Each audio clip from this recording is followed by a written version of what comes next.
वालेकुम students, welcome है mentor. तो हम यहाँ पर जो आज का हमारा टॉपिक है वो हम एक्सरसाइज 1.2 करनी है आगे जो, लेकिन उस करने से पहले हमें 1.2 के जो मतलब कि हमारे पास इंट्रोडक्शन है वो हमें करना होगा। तो उसी से हम इंट्रोडक्शन जब हम कर लेंगे तो हम बहुत ही आसानी से कर ले आगे जो उसकी एक्सरसाइज वो हल कर लेंगे। तो सबसे पहले हमारे पास जो कालब है, कालबों की एग्जाम हमारे पास है।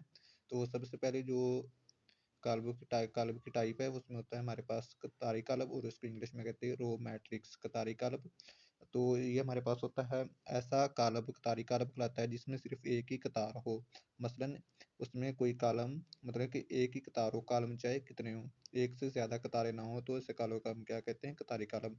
और कतारी काल्ब का मर्तबा जो हमारे पास हमेशा 1/2 होता है, क्योंकि उसमें हम पास एक ही कतार होती है। उसके बाद जो दूसरी टाइप है हमारे पास है कॉलम काल्ब, मतलब कि कॉलम मैट्रिक्स का ऐसा काल्ब काल्मी काल्ब कहलाता है जिसमें सिर्फ एक ही कालम मतलब कि कतारें चाहे जितनी मर्जी हो, उससे हमें कोई फर्क नहीं पड़ता, लेकिन हमारे पास जो काल्ब हो उसमें जो कालम हो वो एक ही हो, मतलब कि उसका जो मर्तबा हो हमारे पास हमेशा मतलब कि 2/1 3/1, मतलब कि जो हमारे पास कालम हो एक ही हो। उसके बाद नेक्स्ट हमारे पास जो टाइप आती है वो है हमारे पास मुस्ततिली काल्ब। मुस्ततिली काल्ब को इंग्लिश में रेक्टेंगुलर काल्ब मैट्रिक्स कहते हैं। ऐसा कोई भी कालम मुस्ततिली काल्ब कहलाता है जिसमें कतारों की तादाद उसके कालमों की तादाद के बराबर ना हो। मतलब कि हमारे पास दो काल्ब दिए हुए हों, उसमें कतारों और कालमों की तादाद बराबर ना हो, मतलब कि एक काल्ब हो हमारे पास, जिस तरह ये हमारे पास एक काल्ब दिया हुआ है, इसमें मतलब कि कतारें कितनी है, 3, और बी में कितनी है कतारें, 2, मतलब कतारें कितनी है, मतलब कि इसमें कितनी दी हुई हैं कतारें दी हुई हैं, इसमें ए में दी हुई हैं कतारें 3, और कालम कितने दिए हुए हैं 2, मतलब कि इनका मर्तबा आपस में बराबर ना हो। मतलब कि ऐसा काल्ब जिसका मर्तबा आपस में बराबर ना हो वो हमेशा मुस्ततिल काल्ब कहलाता है। तो उसके बाद हमारे पास जो फोर्थ टाइप है वो है हमारे पास मुरब्बी काल्ब, और इसको इंग्लिश में कहते हैं स्क्वायर मैट्रिक्स। एक दिया हुआ काल्ब मुरब्बी काल्ब कहलाता है अगर इसमें मौजूद कतारों की तादाद इसमें कालमों की तादाद के बराबर हो, मतलब कि इनका मर्तबा हमेशा बराबर हो, मतलब कि जितनी कतारें हों उतने ही कालम हो, मतलब कि जिस तरह 2/2 3/3 1/3 1/1, तो ये मुरब्बी काल्ब कहलाते हैं। उसके बाद जो हमारे पास टाइप नंबर 5 है उसको कहते हैं सिफरी काल्ब, और इंग्लिश में कहते हैं नालार जीरो मैट्रिक्स। एक दुआ काल्ब सिफरी काल्ब कहलाता है अगर इसमें हर रुकन सिफर हो, मतलब कि एक काल्ब के अंदर जितने भी एलिमेंट चाहे वो कतारों हों में कालों हमेशा सिफर ही हों, और उनका मतलब जो मर्तबा होता है वो डिपेंड नहीं करता, मतलब डिपेंड नहीं करता कि वो 2/3 का कालम कितने कतारें कितनी हो, वो सेम हो भी सकता है सेम नहीं भी हो सकता। तो हमारे पास होता है सिफरी काल्ब, उसका हम हमेशा 0 से जाहिर करते हैं, या ओ मतलब कि ओ से जाहिर करते हैं। उसके बाद हमारे पास जो नेक्स्ट टाइप है टाइप नंबर 6, वो हमारे पास ट्रांसपोज काल्ब। दिए हुए काल्ब एम की कतारों की कालमों में बदल देने से नया काल्ब को नए काल्ब एम टी को काल्ब एम टी एम का ट्रांसपोज कहा जाता है। मतलब कि जो हमारे पास R1 होगी, मतलब कि रो नंबर 1 होगी, कतार नंबर 1 होगी, उसने हमने C1 में मतलब कि कालम नंबर 1 में कन्वर्ट कर देना है। तो इस तरह से जो हमारे पास नया काल्ब हासिल होगा उसको क्या कहते हैं, ट्रांसपोज काल्ब कहते हैं।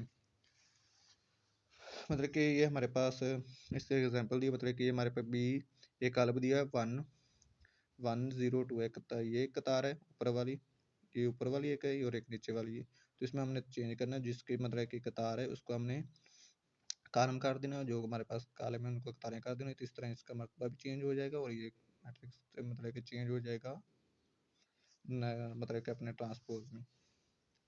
आगे जो हमारे पास आता है वो आता है मनफी काल्ब नेगेटिव मैट्रिक्स। दिए हुए काल्ब ए का मनफी काल्ब -a होगा, जिसमें दिए हुए काल्ब ए का हर रुकन इसके मनफी अंदाज में बदल दिया जाए। मतलब कि हमारे पास जो भी हैं एक काल्ब दिया हो इसके जो मतलब कि हमारे पास एक एलिमेंट के साथ प्लस है या माइनस है, हमने प्लस को माइनस में माइनस को प्लस में, मतलब कि जो हमारे पास उसका मतलब कि जो अलामत है उनको चेंज कर देना। तो इस तरह से हमें सिंपल मनफी काल्ब हासिल हो जाता है। उसके बाद हमारे पास सिमेट्रिक काल्ब का आता है, एक ऐसा मुरब्बी काल्ब है सिमेट्रिक काल्ब कहलाता है जिसका ट्रांसपोज काल्ब ए टी काल्ब एक मिसाल, मतलब कि हम एक हमारे पास एक काल्ब हो उसका हम ट्रांसपोज लें तो दोबारा हमें वही काल्ब हासिल हो, मतलब कि ये यहाँ पर देखिए A T is equal to A, मतलब कि ए का हम ट्रांसपोज लें तो हमारे पास ए ही हासिल हो। तो उसके बाद नेक्स्ट हमारे पास आता है स्क्यू सिमेट्रिक कॉलम। एक को नबी कॉलम, एक को स्क्यू सिमेट्रिक कॉलम कहा जाता है। अगर A T is equal to minus A, मतलब कि ए टी का ए कॉलम है उसका हम ट्रांसपोज लें तो हमारे पास नेगेटिव मतलब कि उसका जो मनफी कॉलम है वो असल हो जाता है, उसका हम कहते हैं स्क्यू सिमेट्रिक कॉलम।